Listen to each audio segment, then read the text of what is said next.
Bismillahirrahmanirrahim. Assalamualaikum warahmatullahi wabarakatuh. Berjumpa kembali di pembelajaran matematika bersama Ibu Fikri.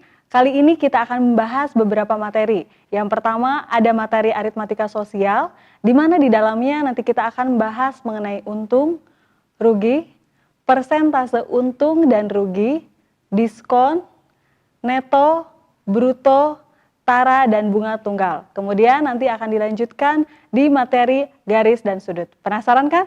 Mari kita simak beberapa materi berikut ini.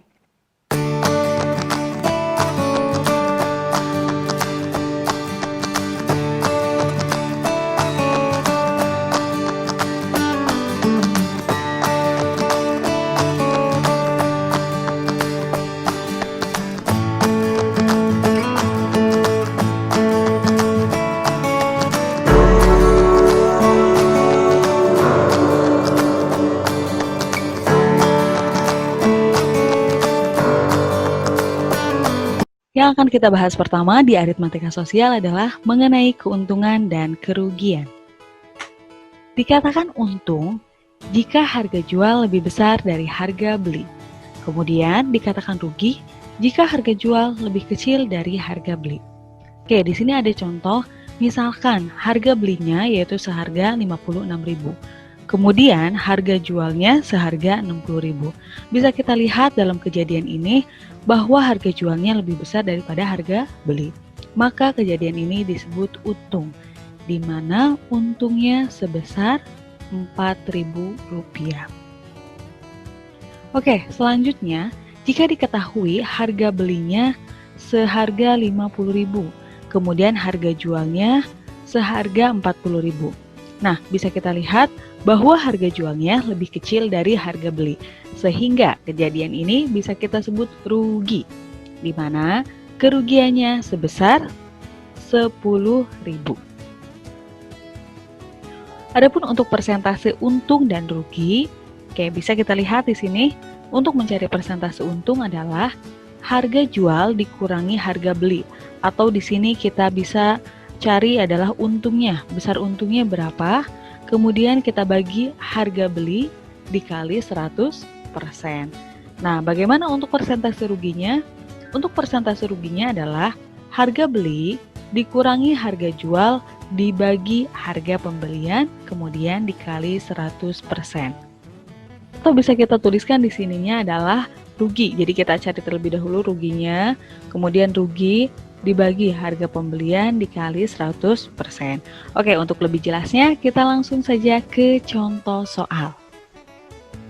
Nah, di sini ada contoh soal di mana jika Pak Falah membeli satu paket makanan yang berisi es krim, minuman, kentang, dan burger seharga 70.000 dan menjualnya kembali dengan harga 84.000, tentukan keuntungan atau kerugian yang dialami Pak Falah. Kemudian B, persentase keuntungan atau kerugian yang dialami Pak Falah. Oke, dalam kejadian ini adalah yang pertama kita cari dulu Pak Falah ini mengalami keuntungan atau kerugian. Selanjutnya, jika Pak Falah untung maka kita akan cari persentase keuntungannya. Namun jika Pak Falah rugi, kita juga akan cari berapa persentase kerugiannya. Oke, penyelesaiannya adalah, yang pertama adalah yang kita ketahui adalah harga belinya. Harga beli makanan tersebut adalah 70.000, kemudian harga jualnya yaitu 84.000. Yang ditanya adalah keuntungan atau kerugian yang dialami Pak Falah. Yang kedua, persentase keuntungan atau kerugian yang dialami oleh Pak Falah. Oke, penyelesaiannya adalah bisa kita lihat ya, bahwa di sini ya, harga jualnya lebih besar daripada harga beli. Oke, sehingga dalam kejadian ini adalah Pak Falah mendapatkan untung. Oke, untuk kita mengetahui berapa besar untungnya, kita tinggal mengukurkan saja harga jual dikurangi harga beli. 84.000 dikurangi 70.000 adalah 14.000. Oke, berarti untungnya sebesar 14.000. Nah, kemudian jika yang pertama sudah terjawab, berarti Pak Falah mengalami keuntungan ya, sebesar 14.000. Kemudian kita akan cari persentase keuntungannya. Jadi persentase untung adalah untung per harga beli dikali dengan 100%. Oke, karena untungnya itu adalah 14.000, kita bagi harga belinya adalah 70.000, kita kalikan dengan 100%. Oke, nah ini 14.000 per 70.000 dikali 100%, bisa kita coret ya, 0,3 ini, 3, kemudian 3 yang ini, kemudian 0 yang di bawah kita coret dengan 0 yang di samping, sehingga bisa juga kita coret lagi, 14 dengan 7, yaitu adalah 2, kemudian 2 dikali 10 adalah 20, sehingga persentase keuntungannya adalah 20%. Nah, itu adalah contoh yang pertama. Selanjutnya di aritmatika sosial adalah mengenai bruto, neto, dan tara. Penasaran kan? Apa sih itu bruto, neto, dan tara?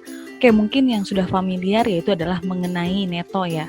Nah, neto ini biasanya tertulis pada setiap kemasan, misalkan netonya 300 gram. Oke, nah neto itu apa? Kemudian bruto dan tara juga apa ya kira-kira? Oke, selanjutnya. Nah, bruto adalah berat keseluruhan. Berat keseluruhan di sini artinya berat isi atau berat makanannya ditambah dengan berat kemasan atau pembungkusnya. Jadi, bruto itu adalah berat semuanya. Kemudian neto, nah mungkin ini sudah familiar ya, neto itu adalah berat bersih atau berat makanannya saja, berat isinya saja, nah itu adalah neto. Adapun dengan tara itu adalah berat kemasan atau bungkusnya saja, bisa bungkusnya plastik atau kardus, nah jadi tara ini adalah berat kemasannya saja. Itu adalah neto ditambah tara. Karena bruto ini adalah berat keseluruhan, otomatis bruto adalah berat isi ditambah dengan berat kemasan. Selanjutnya, neto. Nah, neto ini adalah bruto dikurangi tara atau berat keseluruhan dikurangi dengan berat kemasannya. Yang terakhir adalah tara. Tara itu adalah bruto dikurangi neto atau berat keseluruhan dikurangi dengan berat isi. Selanjutnya kita akan melanjutkan ke persentase neto. Persentase neto adalah neto per bruto dikali 100%.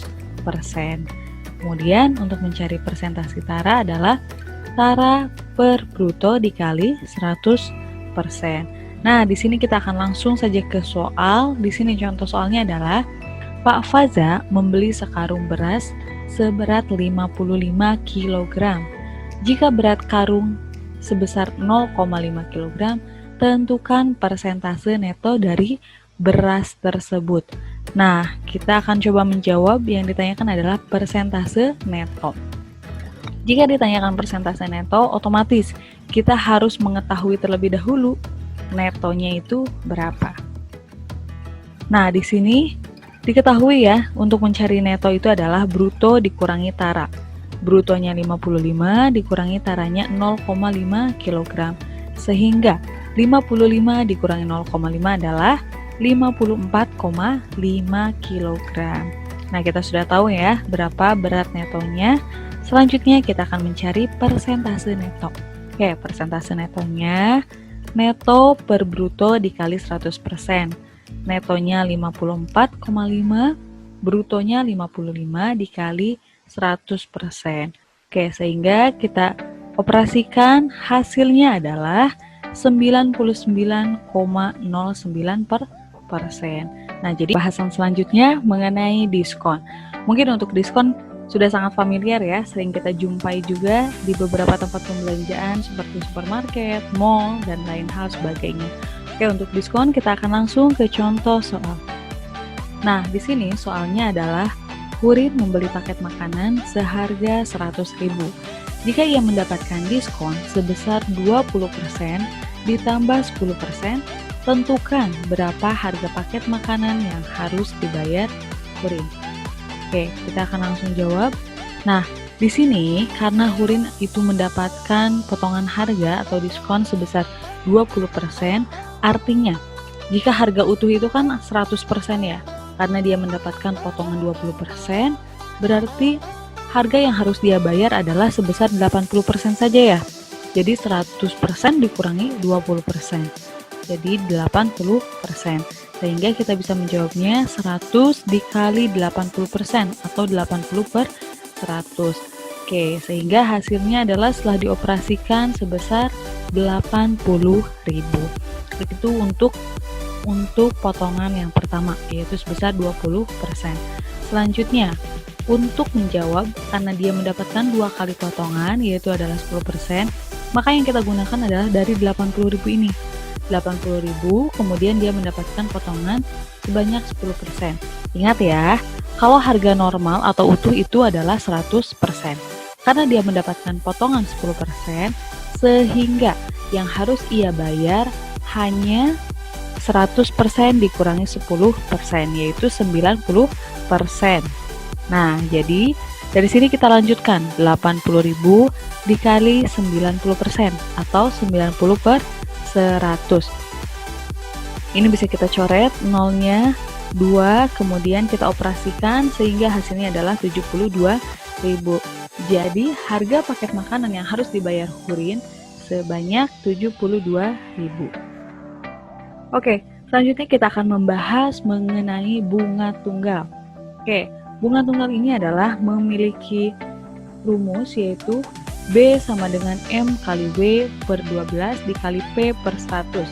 Atau untuk mudah mengingatnya, maka kita ingat saja BMWP atau juga boleh BMW Papa ya. Ingat, B-nya ini adalah bunga.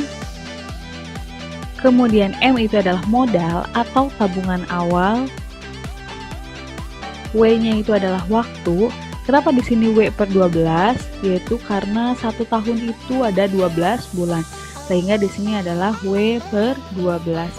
Oke, untuk selanjutnya P adalah persentase. Karena persentase itu adalah per 100, maka di sini P per 100. Oke, untuk contoh soalnya adalah di sini Pak Adi meminjam uang di Bank X sebesar 30 juta dengan persentase bunga 20% per tahun. Tentukan bunga yang ditanggung Pak Adi jika meminjam selama 6 bulan.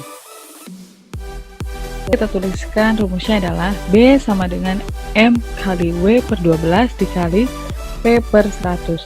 Di sini M-nya atau modal awalnya yang dipinjam adalah 30 juta dikali waktunya adalah selama 6 bulan, jadi 6 per 12 dikali persentase bunganya adalah 20% atau 20 per 100. Nah, ini bisa kita coret atau kita sederhanakan. Di sini 6 dengan 12 kita bagi dengan 6 ya. Di sini dapat 1, kemudian di sini 2. 20 per 100 juga kita sederhanakan atau kita perkecil, masing-masing dibagi 20 sehingga di sini 1, di sini 5. Oke, jadi sehingga didapatkan B sama dengan 30 juta dikali 1 per 2 dari hasil penyederhanaan ini dikali 1 per 5 dari hasil penyederhanaan yang ini. Kemudian sehingga kita dapatkan 30 juta dikali 1 per 10. Nah, 1 per 10 ini adalah dari 1 kali 1, 1, kemudian 2 dikali 5 adalah 10. Ini juga bisa kita coret, nolnya, kemudian 3 dibagi 1, 3, sehingga bunga yang harus dibayar adalah 3 juta.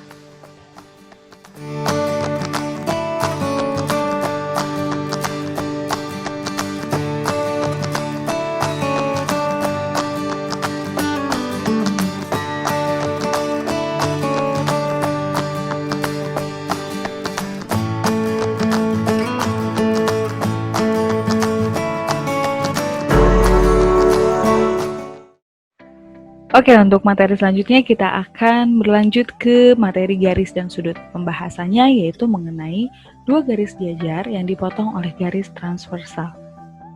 Nah, di sini ada beberapa sudut yang berada di antara dua garis jajar yang dipotong oleh garis transversal. Yang pertama yaitu ada sudut-sudut sehadap. Kita lihat ya, sudut sehadap itu di sini adalah A1 dan B1. Oke. A1, kemudian ini B1. Selanjutnya ada A2 dan juga B2. Oke, di sini A2 dan juga B2. Nah, ini adalah contoh-contoh sudut sehadap. Dan masih banyak lagi ya Contohnya di sini ada A3 dengan B3, kemudian A4 dengan A4. Nah, di mana sudut sehadap ini memiliki besar sudut yang sama. Artinya, kalau di sini A-nya 110 derajat, bisa kita lihat ya, di sini B1-nya juga 110 derajat. Kemudian jika di sini A2-nya 70 derajat, maka di sini B2-nya juga 70 derajat. Nah, itu adalah sudut-sudut sehadap. Selanjutnya, ada sudut-sudut dalam berseberangan.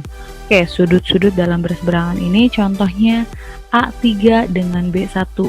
Oke, ini A3, kemudian B1. Nah, ini berseberangan ya. Karena ini ada di dalam, maka dalam berseberangan. Kemudian ada A2 dengan B4. Nah, ini juga dalam berseberangan. Di mana mereka memiliki nilai yang sama juga. Jadi antara A3 dengan B1 memiliki nilai yang sama ya. Di sini 110, di sini juga 110 derajat. Kemudian A2 dengan B4 juga sama, memiliki nilai yang sama. Oke, selanjutnya sudut-sudut luar berseberangan. Nah, ini berarti ada di luar namun berseberangan. Contoh yang mana? Contohnya ini. A1 dengan B3. Nah, ini berseberangan ya, namun mereka terletak di luar. Kemudian A4 dengan B2. Ini juga sama, luar berseberangan. Nah, mereka memiliki besar sudut yang sama. Artinya jika A1-nya 110, maka B3-nya juga 110. Nah, itu dari sudut-sudut luar berseberangan. Selanjutnya, sudut-sudut dalam sepihak. Oke, sudut-sudut dalam sepihak ini contohnya A3 dengan B4. Jadi ini sepihak. Nah, sudut dalam sepihak ini adalah sudut-sudut yang memiliki jumlah sudutnya 180 derajat. Jadi jika dijumlahkan, maka besar sudutnya adalah 180 derajat. Bisa kita lihat ya, 110 ditambah 70 adalah 180 derajat. Kemudian contohnya yang lain adalah B1 dengan A2. Nah, ini adalah sudut-sudut dalam sepihak. Oke, selanjutnya sudut-sudut luar sepihak. Sudut luar sepihak ini contohnya A4 dengan B3. Nah, A4 dengan B3. Oke, A4 dengan B3 ini adalah sudut luar sepihak. Kemudian ada lagi A1 dengan B2. Sama, itu adalah sudut-sudut luar sepihak, di mana jika dijumlahkan, maka besar sudut ini adalah memiliki besar 180 derajat. Oke, untuk selanjutnya kita akan langsung mencoba ke contoh soal. Oke, untuk contoh soalnya di sini ada soal tentukan nilai A dari gambar di samping. Nah, di sini sudah diketahui ya, ada sudut sebesar 150 derajat, kemudian ada juga sudut sebesar 6A plus 30 derajat. Yang ditanyakan adalah nilai A-nya. Untuk menjawab soal ini, bisa kita lihat terlebih dahulu bahwa antara sudut 150 derajat dengan sudut 6A plus 30 derajat ini memiliki hubungan sudut dalam berseberangan, ya kan? Nah, ini berseberangan namun di dalam, sehingga mereka pasti memiliki nilai yang sama. Artinya, jika di sini 150 derajat, maka sudut yang di sini pun 150 derajat. Oke, kita akan langsung mencari nilai A-nya. Jadi 6A plus 30 sama dengan 150, karena mereka memiliki nilai yang sama ya. Oke, berarti tinggal kita operasikan. Di sini ada 6A sama dengan 150. 30 ini bisa pindah ruas ya ke sebelah kanan. Awalnya tandanya positif menjadi negatif. Sehingga 6A sama dengan 150 dikurangi 30 adalah 120. Nilai A sama dengan 120 per 6. Ini pindah ruas ya, tadinya perkalian menjadi pembagian. Jadi nilai A 120 dibagi 6 adalah 20 derajat. Oke, sehingga ditemukanlah A sebesar 20 derajat. Oke, untuk selanjutnya, tentukan nilai X dan Y dari gambar di samping. Oke, jadi kita akan mencari nih nilai X, kemudian akan mencari juga nilai Y. Nah, kita tahu nilai X ini dengan besar sudut 150 derajat ini memiliki hubungan sudut berpelurus ya. Di mana sudut berpelurus itu adalah besarnya 180 derajat. Oke, jika satu sudut sudah diketahui 150 derajat, Artinya nilai sudut X adalah 180 derajat dikurangi 150 derajat, sehingga besar nilai X adalah 30 derajat. Nah, kemudian kita akan mencari nih, besar nilai Y. Ketahui sudut X dengan sudut 2Y derajat ini adalah sudut-sudut sehadap.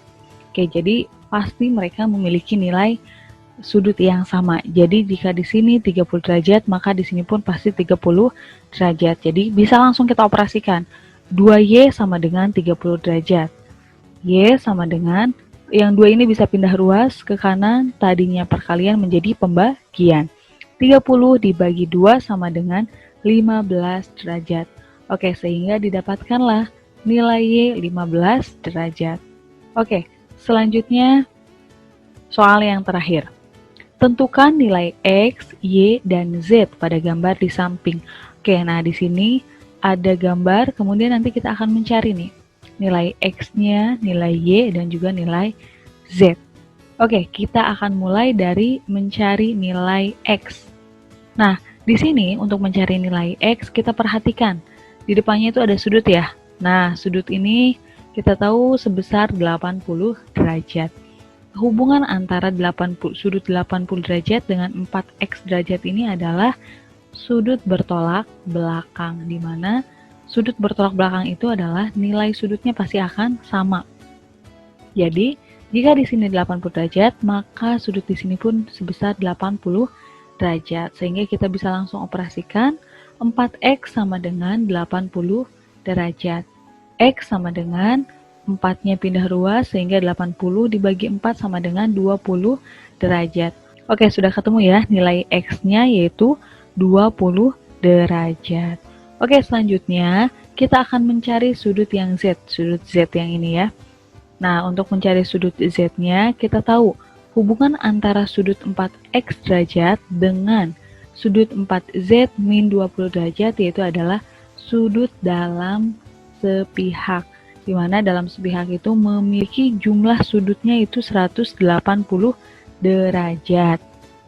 Oke, selanjutnya kita akan mencari nilai Y. Tadi sudah diketahui ya, nilai 4Z min 20 derajat itu di sini besar sudutnya Z-nya adalah 30 derajat, di mana besar sudut keseluruhan di sini adalah 100 derajat.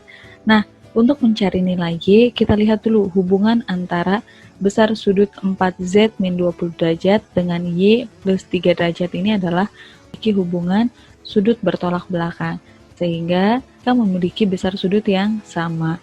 Oke, berarti bisa kita langsung aplikasikan untuk mencari nilai Y. Y, oke, di sini ada persamaan, Y plus 3 sama dengan 100 derajat. 100 derajat, karena tadi ya, besar di sini 100 derajat, maka untuk mencari nilai Y, kita menggunakan persamaan 100 derajat, sehingga Y sama dengan 3 bisa pindah ruas ke kanan, tadinya tandanya positif menjadi negatif. 100 min 3 sama dengan 97 derajat. Besar sudut Y adalah 90 derajat. Alhamdulillah kita sudah membahas beberapa materi yang telah disampaikan. Mudah-mudahan dapat dimengerti dan bermanfaat. Ibu akhiri, wabillahi taufiq wal hidayah. Wassalamualaikum warahmatullahi wabarakatuh.